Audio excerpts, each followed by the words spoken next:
שמי דודי בלסר, אני מנהל את החדשנות בחברת מקורות, חברת המים הלאומית. English או היברו? איך זה עובד? עברית. אז חברת מקורות, כפי שאתם יודעים, זו חברה שהוקמה לפני קום המדינה ב-1937. חברה שבעצם מתעסקת בהולכה, אז פחות במה שקורה בתוך העיר. סך הכל האבות המייסדים הבינו את חשיבות המים, עשו כמה דברים מאוד דרמטיים שהם בעצם הבסיס לפעילות של החברה עד היום. לצורך העניין המוביל הארצי, כן, זה עדיין פלא הנדסי שמוביל אותנו ומוביל את הסדרת המים הארצית דרך כל מיני חוקים, חוק המים שאומר שהמים במדינת ישראל שייכים לריבון ואין בעלות פרטית כמו בארצות הברית ומדינות נוספות. יש את חוק המדידה, הכל חייב להיות מדיד, ככה שאין בזבוז של מים וכל דבר הוא accountable for, אז כל אחד משלם על המים. זה בעצם מייצר איזה תשתית של public policy, של רגולציה שמאפשרת לחברת מקורות לנהל את משק המים בצורה יחסית מוצלחת ובצורה מרכזית, שזה שונה מהעולם. חשוב לציין שלמקורות כרגע אין חשיפה לים, זאת אומרת מקורות ניהלה והקימה והפעילה את מתקן ההתפלה באשדוד, אבל לפני שנה וחצי היא מכרה אותו. אז כיום יש 5 מתקני התפלה בים התיכון, כולם בבעלות פרטית, ככה שלמקורות אין את החשיפה הישירה לים התיכון. יש לנו חשיפה לים האדום ומתקן שנקרא סבחה, אחד הוותיקים, ומשם אנחנו מספקים מים לאילת ולערבה. אז חשוב רק לציין את זה ולהגיד שהנקסוס עם הים הוא ברור ועם האוקיינוסים, אבל במקרה של ישראל הוא אפילו יותר דרמטי, כי רוב המי שתייה בישראל מגיעים ממי ים. 80% ממי שתייה בממוצע מגיעים מהתפלת מי הים. אז זה נתון מעניין. התפקיד שלי בתוך כל הסיפור זה לעשות חדשנות, וחדשנות זה כזה מונח גנרי, אבל בעצם אפשר לפרוט אותו אצלנו ל3 תחומים.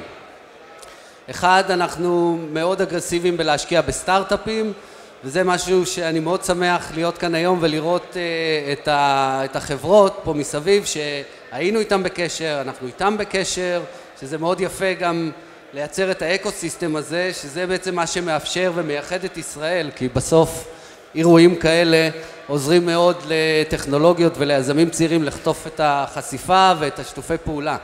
ואנחנו כחברה ממשלתית יש לנו גם אחריות על האקוסיסטם, ואנחנו משתדלים מאוד לעשות כמה שיותר דברים, אם זה השקעות, אם זה פיילוטים, ניסויים, תמיכה כזאת ואחרת.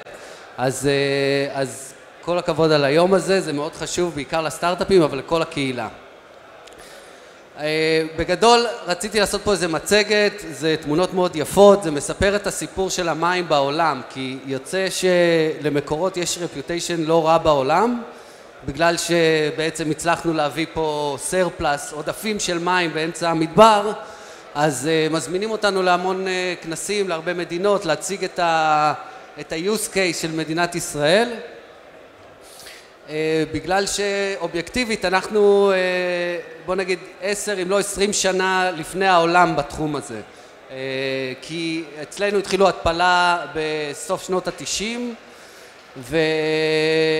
והיום אנחנו כבר עם 20 וכמה שנים אחרי, יש לנו המון תובנות איך לעשות את זה, איך להוליך מים שונים, למעשה 5 סוגי מים שונים באותה מערכת. יש לנו הרבה מאוד ידע ובעצם הוכחה איך מספקים מים מהתפלה בסקייל למדינה שלמה. אז זה מאוד מעניין את העולם. עוד אספקט שמעניין את העולם בהקשר של מקורות זה עניין הקולחים, הטיפול בשפכים. ישראל היא מובילה בעולם בשימוש חוזר של שפכים. אנחנו בעצם במתקן טיפול השפכים הכי גדול במדינה, אולי במזרח התיכון, השפד"ן במרכז הארץ, מטפלים בכמויות אדירות של שפכים, שאותם אנחנו מטפלים לרמות גבוהות מאוד, קוראים לזה בסוף מים מושבים. זה מים שבסוף הולכים לדרום להשקיה של החקלאות, והדבר הזה מפנה הרבה מאוד מים טובים, מים שפירים מהגריד, זאת אומרת זה מכסה את הצרכים של החקלאות, וזה גם משהו שהוא מאוד דרמטי. אנחנו מובילים בזה, בערך 90% מהמים המטופלים בשפכים עוברים לחקלאות, שזה גם כן איזה שיא עולם או משהו כזה. אז תיקחו את זה, תיקחו עוד פרט נוסף של פחת מים, שזה גם דרמטי, כי היום מדינות מסתובבות עם 20%, 30%, 40% של עיבוד מים בצנרת, ומקורות זה באזור ה3%.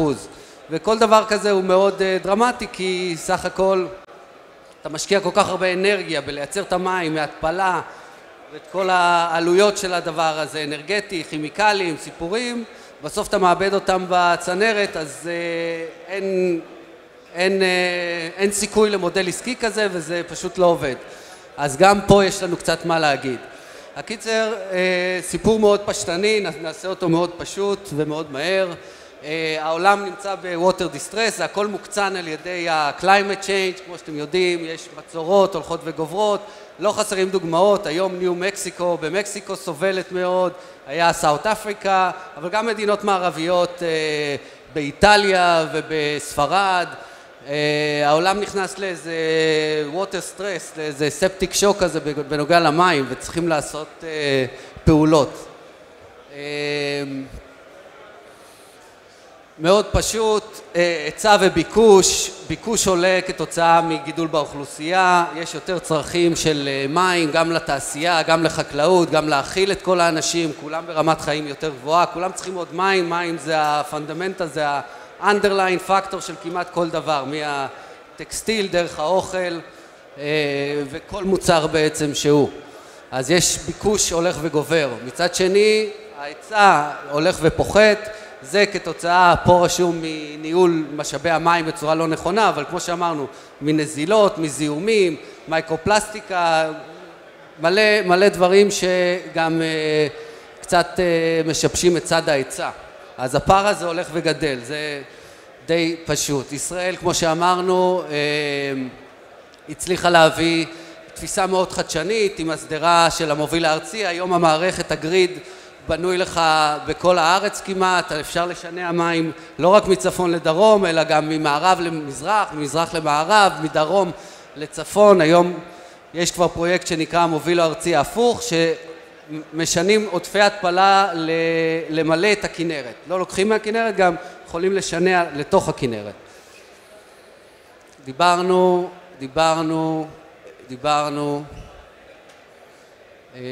אז סך הכל, מה שחשוב לי להגיד, לפני שאני מסיים, time is up, זה תודה רבה על ההזדמנות. סטארט-אפים, טכנולוגיות, מי שרוצה להיפגש איתנו, בשמחה, ושיחזרו החטופים.